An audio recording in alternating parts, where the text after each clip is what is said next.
এই তো করছে, এইভাবে আসছে এবং স্টুডেন্টদের মধ্যে কিন্তু এই চেতনাটা ঢুকাই দেওয়া হয়েছে যে এইগুলো আমরা মানি না। তো সে এগুলো এখন রয়ে গেছে, এখন স্টুডেন্টের মধ্যে গিয়ে এগুলো আমরা মানি না, এটা করা চলবে না। টিচার প্রিন্সিপাল বলতেছে প্রিন্সিপালকে মানি না। এই যে প্র্যাকটিস রয়ে গেছে, এই যে দ্রোহ, এই যে রাগ, এই যে ক্রোধ এবং না মানার যে শক্তিটা, এটাকে আপনার উচিত ছিল দায়িত্ব নেওয়ার পরেই একটা সিস্টেমেটিক ওয়েতে এটাকে পাস করা।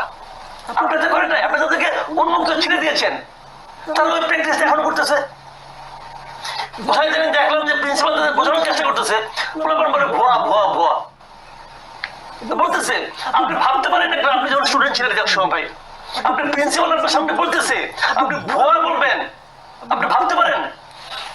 এখন এদের মধ্যে এই যে অমান্য করার যে প্রবণতাটা, অমান্য করার যে প্র্যাকটিসটা, এটা কিন্তু হাসিনা